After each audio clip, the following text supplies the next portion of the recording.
आज मैं आपके लिए all new Mahindra Scorpio N की मोस्ट डिटेल्ड वीडियो लेके आया हूं। आज की वीडियो में हम बात करेंगे ऑल न्यू स्कॉर्पियो एन में आपको क्या क्या ऑफर किया जाएगा। सबसे पहले बात करते हैं all new Mahindra Scorpio N में क्या इंजन ऑप्शंस आपको ऑफर करे गए हैं और कैसे ये अपने कंपटीशन से ज्यादा पावरफुल सामने आ रही है। अगर मैं सीधे आपको बताऊं तो इसमें जो आपको डीजल इंजन ऑफर करा गया है ये Tata Harrier, Tata safari, MG Hector plus और जीप कंपास इन सबसे ज्यादा पावर बना रहा है, ज्यादा टॉर्क बना रहा है। मतलब मानना पड़ेगा इस गाड़ी को क्या इंजन दिया गया है। तो सबसे पहले देखते हैं क्या इंजन ऑप्शन आपको इसमें ऑफर करे गए हैं। तो वैसे तो आपको इसमें टोटल 2 इंजन ऑप्शन दिए गए हैं, ये हमें पहले से पता था। पहला जो इसका डीजल इंजन है ये है इसका 2.2 लीटर का एम-हॉक 4 सिलेंडर डीजल इंजन। लेकिन खास बात यह है कि महिंद्रा ने इस इंजन को 2 तरीके की ट्यूनिंग के साथ दिया है। जो लोग इसका बेस मॉडल लेंगे उसको लो पावर लो टॉर्क वाला इंजन मिलेगा जो कि कम बजट में आने वाला है। वहीं जो लोग इसका टॉप मॉडल लेंगे या फिर मिड मॉडल लेंगे उसको सबसे ज्यादा पावरफुल वाला इंजन मिलेगा। देखते हैं क्या सारी पावर फिगर है। तो दोस्तों जो महिंद्रा स्कॉर्पियो एन का बेस मॉडल लेगा उसको 2.2 एम-हॉक डीजल इंजन में 132 हॉर्स पावर की मैक्सिमम पावर ऑफर की जाएगी और इस इंजन में आपको केवल 300 Nm का टॉर्क मिलेगा। यह सेम पावर फिगर है जो कि आपको महिंद्रा थार में भी मिलते हैं। यह आपको केवल 6 स्पीड के मैनुअल ट्रांसमिशन के साथ मिलेगा और इसमें केवल 4x2 का ऑप्शन आएगा, यानी कि इसके जो पीछे वाले एक्सल है सिर्फ उसी में पावर जाएगी। अगर आपको नॉर्मल ऑफरोडिंग करनी है या फिर खराब रास्तों में चलाना है तो ये इंजन भी काफी ज्यादा कैपेबल है, इसमें कोई शिकायत नहीं है। लेकिन अगर आप इसका टॉप एंड मॉडल लेते हैं या फिर मिड मॉडल लेते हैं तो ये 2.2 एम-हॉक डीजल इंजन आपको पूरी पावर देने वाला है, 175 हॉर्स पावर। और जो मैनुअल ट्रांसमिशन लेगा उसको 370 Nm का मैक्सिमम टॉर्क और जो इसका 6 स्पीड का टॉर्क कन्वर्टर ऑटोमेटिक लेगा उसको 400 Nm का मैक्सिमम टॉर्क। यहां पर खास बात यह होगी कि यहां पर आपको 4x2 का ऑप्शन भी है और जो इसका 4 व्हील ड्राइव ऑप्शन जो कि एक पार्ट टाइम 4x4 है, इसको आप महिंद्रा थार की तरह 4x4 नहीं ले सकते हैं। इसको आप जैसे XUV 700 में एक मैं कहूंगा इलेक्ट्रॉनिकली कंट्रोल्ड जो 4x4 है वो ऑप्शन दिया गया है। यानी कि ऑप्शन बहुत सारे हैं, लेकिन सबसे ज्यादा खुशी वाली बात यह है कि जैसे आपके पास XUV 700 जब पहली बार इंडिया में लॉन्च हुई थी तब उसकी जैसे एक्स शोरूम प्राइस आई थी 11.79 लाख रुपीस में। यानी कि सोचिए 11,70,000 रुपए एक शोरूम उस प्राइस के साथ 2000 सीसी का टर्बो पेट्रोल इंजन मिल रहा था जिसमें 200 PS की मैक्सिमम पावर थी। आज के जमाने में आप देखिए आपको क्रेटा या फिर छोड़िए जो वेन्यू है वो भी 12 लाख रुपए एक शोरूम में टॉप मॉडल आ रहा है। यानी कि गाड़ी भी मतलब सही प्राइस के साथ आई थी। वही चीज यहां पर भी मैं कहूं कि जैसे आपकी स्कॉर्पियो है वो बेस मॉडल में आपको 2 litre turbo petrol engine offer करेगी। ये 200 PS की मैक्सिमम पावर आपको मिल जाएगी इस 2 लीटर के टर्बो पेट्रोल इंजन के साथ।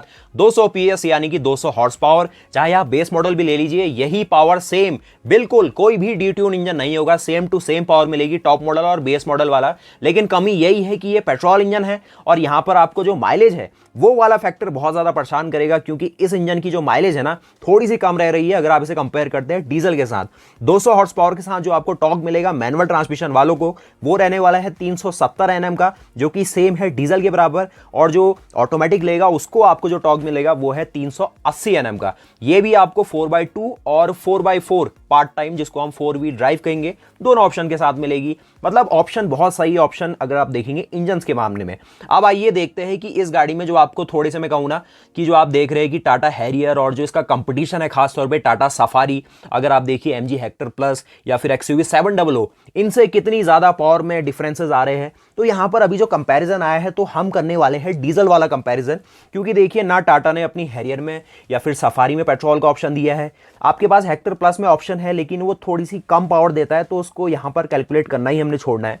तो देखिए 2.2 लीटर जो अपना सफारी जो स्कॉर्पियो के अंदर इंजन आएगा टॉप मॉडल में वो 175 PS की मैक्सिमम पावर बनाता है और 370 की बना रहा है टॉर्क मैनुअल के साथ और 400 Nm का मैक्सिमम टॉर्क बना रहा है ऑटोमेटिक के साथ। और एक बात और बहुत अच्छी है कि यहां पर आपको 6 स्पीड मैनुअल ट्रांसमिशन और 6 स्पीड टॉर्क कन्वर्टर ऑटोमेटिक का भी ऑप्शन मिल रहा है, जो कि मैं देख पा रहा हूं कि एमजी हेक्टर प्लस के डीजल में आपको ऑटोमेटिक नहीं मिलता है। हाँ, टाटा में जो ऑटोमेटिक है वो भी बहुत शानदार है।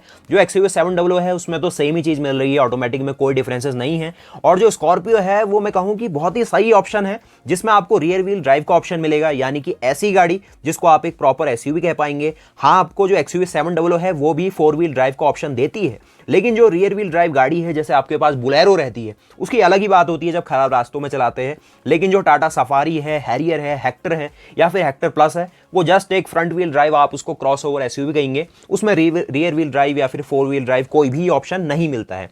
अब अगली बात करते हैं कि इस गाड़ी का जो साइज है ना, वो इसको सबसे ज्यादा मैं कहूं कि प्रेफरेबल चॉइस बना रहा है। जो महिंद्रा की इस बार जो टेस्टिंग भी जब हो रही थी स्कॉर्पियो की, तो हम सबको यही लग रहा था कि ये गाड़ी स्कॉर्पियो नहीं है, हम सब इसको एल्ट्यूरस G4 समझ रहे थे। अब क्योंकि सब कुछ क्लियर हो गया है, तो ये भी पता चल रहा है कि महिंद्रा ने जो एल्ट्यूरस G4 का एक डीएनए है वो इस गाड़ी के अंदर डाला है। चाहे आप इस गाड़ी के इंटीरियर्स को देख लीजिए, जो क्वालिटी ऑफ मटेरियल है, जो सिलेक्शन ऑफ मटेरियल है, या फिर आप देखेंगे पूरा जो थीम है फ्रंट डैशबोर्ड में आप देखेंगे, या फिर जो सीट्स का पूरा लेआउट है, वो आपको कहीं ना कहीं जो एल्टीरो G4 है, जो कि 30 से 40 लाख की रेंज की गाड़ी है, उसका एक फील दिया गया है। अगर आप इसका साइज भी देखेंगे ना, तो लेंथ के मामले में ये गाड़ी मैं कहूं जो XUV 700 है उससे थोड़ी सी छोटी रह रही है। XUV 700 की जो लेंथ है ये है 4695 मिलीमीटर, इसकी जो लेंथ है 4662 मिलीमीटर। लेकिन ये गाड़ी टाटा सफारी और जो पुरानी वाली स्कॉर्पियो है उन सबसे छोटी बड़ी है। उसी के साथ जो MG की हेक्टर प्लस है वो सबसे ज्यादा लंबी गाड़ी रहती है, क्योंकि उसका पीछे का जो बूट का पार्ट है वो सबसे बड़ा दिया है MG ने, 4720 मिलीमीटर उसकी लंबाई है। दोस्तों जहां गाड़ी की चौड़ाई है ना, वहां पर तो महिंद्रा ने कोई कमी नहीं छोड़ी है। महिंद्रा ने जो स्कॉर्पियो एन है उसकी अभी चौड़ाई सबसे ज्यादा कर दी है, 1917 मिलीमीटर इसकी चौड़ाई कर दी गई है। आप देख भी सकते हैं कितनी चौड़ी गाड़ी लग रही है। इससे पहले जो पुरानी स्कॉर्पियो आती है या फिर जो अब स्कॉर्पियो क्लासिक हो जाएगी, वो सबसे छोटी गाड़ी है। अगर आप SUV सेगमेंट की देखेंगे तो 18 से 20 मिलीमीटर केवल उसकी चौड़ाई है। लेकिन अब जो 1917 मिलीमीटर चौड़ाई है, ये टाटा सफारी जो कि 1894 mm की चौड़ाई आती है, उससे भी ज्यादा चौड़ी लगेगी। दोस्तों साथ ही अगर आप इसकी ऊंचाई की बात करेंगे ना, तो जो स्कॉर्पियो की सबसे ज्यादा एडवांटेज रही है पहले से ही, वो है ऊंची गाड़ी की। तो पुरानी ऊंचाई जो थी स्कॉर्पियो की, जो अभी भी आपको क्लासिक के रूप में मिलेगी, 1995 मिलीमीटर, 1995 मिलीमीटर। लेकिन अब महिंद्रा ने थोड़ी सी इसकी हाइट को कम कर दिया है। अब इसमें जो आपको स्कॉर्पियो एन है ये 1870 मिलीमीटर हाइट के साथ मिलेगी। अभी भी ये सफारी, हेक्टर प्लस और XUV 700 इन सबसे ज्यादा ऊंची गाड़ी होगी। लेकिन जैसे इसकी चौड़ाई सबसे ज्यादा हो गई है सेगमेंट में, 1917 मिलीमीटर, इससे इस गाड़ी की जो स्टेबिलिटी है, जो कॉर्नरिंग है, जब आप इसे पहाड़ों में चलाएंगे या फिर आप ऐसा कुछ ऑफ रोडिंग कर रहे होंगे तो आपको बहुत स्टेबल फील होगी ये गाड़ी। साथ ही अगर आप इसकी व्हील बेस की बात करेंगे तो यहां पर भी जो व्हील बेस के मामले में ये सेम आ रही है, जैसे हेक्टर प्लस है या फिर XUV 700 है, या फिर आप देखेंगे आपकी जो स्कॉर्पियो एन है 2750 मिलीमीटर। वहीं अगर आप देखेंगे सफारी टाटा की, वो 2741 मिलीमीटर है। तो बहुत कम डिफरेंस है, कोई ज्यादा बड़ा डिफरेंस नहीं है। तो साथ ही अगर आप स्कॉर्पियो एन में कुछ अलग अलग फीचर्स की बात करेंगे तो महिंद्रा ने थोड़ा सा इसको मॉडर्न बनाने के लिए अब आपको उसमें ड्राइव मोड भी ऑफर करने वाली है। साथ ही आपको उसमें sand mode, mud mode, grass mode, snow mode, यानी कि आप इसे चाहे गोवा ले जाइए या फिर लद्दाख ले जाइए, ये सब कुछ आपका हैंडल कर लेगी। साथ ही आप देखेंगे ना, जो महिंद्रा एक सेफ्टी फ्रंट में भी बहुत अच्छा काम कर रही है, जैसे आपने थार में भी देखा कि 4 स्टार की NCAP रेटिंग मिली थी ग्लोबल NCAP के साथ, वही आपको यहां पर भी देखने को मिलेगा। क्योंकि इस गाड़ी में सबसे पहली चीज वही सेम चैसी का यूज किया गया है जो कि आपको थार में मिलती है, यानी कि प्लेटफॉर्म और चैसी तो सेम है थार वाली। उसी के साथ इस गाड़ी में जो पूरा सीटिंग लेआउट महिंद्रा ने यूज करा है, पहला तो इसमें क्योंकि 6 सीटर का ऑप्शन मिलेगा, एक आपको इसमें 7 सीटर का ऑप्शन मिलेगा। जो 6 सीटर होगी वो 2+2+2 रहने वाली है, जो कि बहुत सही ऑप्शन है। सारी सीट फ्रंट की तरह मूव करके बैठेंगे पैसेंजर्स।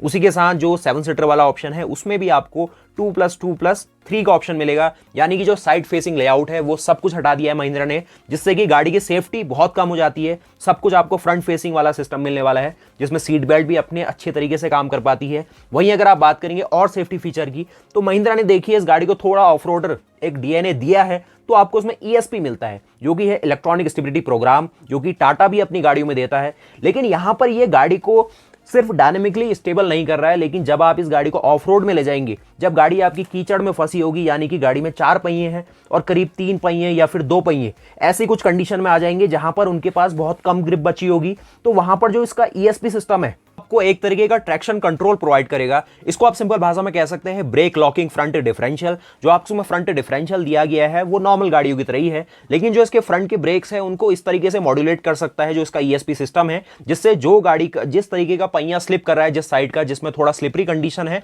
उसको वो लॉक कर देगा, उसमें वो ब्रेक अप्लाई कर देगा। और जिस टायर के पास अच्छी खासी ग्रिप होगी, जो व्हीकल को आगे मूव कर सकता है, उसको सारी की सारी पावर और टॉर्क ट्रांसफर हो जाएगा, जिससे गाड़ी आगे बढ़ पाएगी। तो ये बहुत सही सा फंक्शन है। उसी के साथ पीछे जो रियर का डिफरेंशियल है उसमें आपको मैकेनिकल लॉकिंग रियर डिफरेंशियल मिलेगा। वो एक तरीके से वैसा ही है जैसे आपने बुलेरो की नियो प्लस में देखा है, बुलेरो की नियो में देखा है और उसके साथ महिंद्रा थार में देखा है। साथ ही सस्पेंशन की बात करेंगे तो फ्रंट में तो आपको इंडिपेंडेंट सस्पेंशन मिल ही रहे हैं, साथ ही जो रियर सस्पेंशन है वो भी आपको 5 link fully independent rear suspension मिलेंगे जैसे कि आपको XUV700 में मिलते हैं, जिससे इस गाड़ी का सस्पेंशन आर्टिकुलेशन भी बढ़ जाता है। साथ ही अच्छी खासी आप ऑफ रोडिंग करेंगे और एक तरीके से जो व्हील ट्रैवल है वो भी बढ़ेगा, जिससे गाड़ी के पहियों को अच्छी ग्रिप मिल पाएगी जब ये थोड़े खराब रास्तों में चलेंगे। साथ ही जो सस्पेंशन यूनिट्स है वो बताने की बात नहीं है, वो सब कुछ सेम है जैसे कि आपको XUV700 में मिलते हैं, जिसको हम फ्रीक्वेंसी सेलेक्टिव डैम्पनिंग कहते हैं। यानी कि अगर आप थोड़ी हल्की स्पीड में आ रहे होंगे तो वो अपने हिसाब से आपको कंफर्ट देंगे, और जब आप झटके में इसको कवर करेंगे या फिर किसी ऐसे गड्ढे में जाएंगे थोड़ी हाई स्पीड में, तब वो आराम से उस झटके को एब्जॉर्व कर लेंगे और गाड़ी जल्दी बॉटम आउट नहीं होगी। रही स्कॉर्पियो एन के ग्राउंड क्लियरेंस की, तो वो भी 200 मिलीमीटर की रेंज में रहने वाला है। हाँ, बूट स्पेस में थोड़ी बहुत आपको कटौती देखने को मिलेगी। अब बात करते हैं इस गाड़ी में आपको इंफोटेनमेंट सिस्टम में क्या क्या मिल रहा है, कैसे ड्राइवर को थोड़ा सा एक प्रीमियम फील करवाना चाहती है महिंद्रा। तो यहां पर मैंने जैसे कहा कि पूरा इंटीरियर एक तरीके से अल्टीरा G4 का डीएनए अपने साथ लेके आया है, तो यहां पर वही चीज है, प्रीमियम इंटीरियर्स है। 8 इंच की आपने स्क्रीन देखी थी, अगर ये 10 से 12 इंच की होती तो और बढ़िया मजा आ सकता था।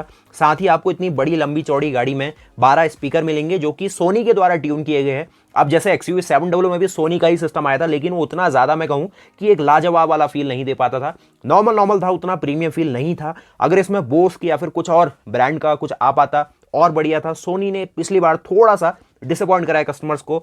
साथ ही बताऊं तो महिंद्रा ने इसमें आपको 360 डिग्री कैमरा भी दिया है, जो कि काफ़ी कंपनियां एक तरीके से प्रीमियम फीचर की तरह काउंट करती है। तो 360 डिग्री कैमरा आएगा, उसी के साथ आपको इलेक्ट्रिक सनरूफ मिलने वाली है, तो बहुत सही सा है। पीछे जो आप इसमें डिस्क ब्रेक देख रहे हैं, यानी कि चारों पहियों में डिस्क ब्रेक आने वाले हैं, तो ये सब कुछ है। बाकी जो ड्राइवर साइड आपको पावर सीट मिलेगी वो भी एक तरीके से एक प्रीमियम फंक्शन की तरह काउंट की जाएगी। बाकी बात रही इसकी लॉन्चिंग की, तो 27 जून जो कि आने ही वाला है, एक हफ्ते की बात है केवल, बस ये लॉन्च होने वाली है। उसी के साथ इसकी प्राइसिंग आ जाएगी, सब कुछ आपको जानने को मिलेगा। अब इस गाड़ी की अगर आप वेटिंग की बात करेंगे तो करीब 1 से 1.5 साल की वेटिंग इसकी जा सकती है। प्राइसिंग की बात भी करेंगे तो 12 लाख से लेके 25 लाख की रेंज में गाड़ी रहेगी। बहुत ही ज़्यादा शानदार है। कुछ यही अपडेट मेरे रहने वाली है। मैंने आपको सब कुछ बता दिया, क्या इसका क्रूज कंट्रोल है, ऑटो स्टार्ट स्टॉप फंक्शन है, ये तो बेसिक चीज़ें हैं, आपको पता है। बाकी करीब 7 से लेके 8 इंच का आपको इसमें ड्राइवर क्लस्टर भी मिलेगा, जिसमें आपको सारी डायल्स और ये सब कुछ मिलेगा।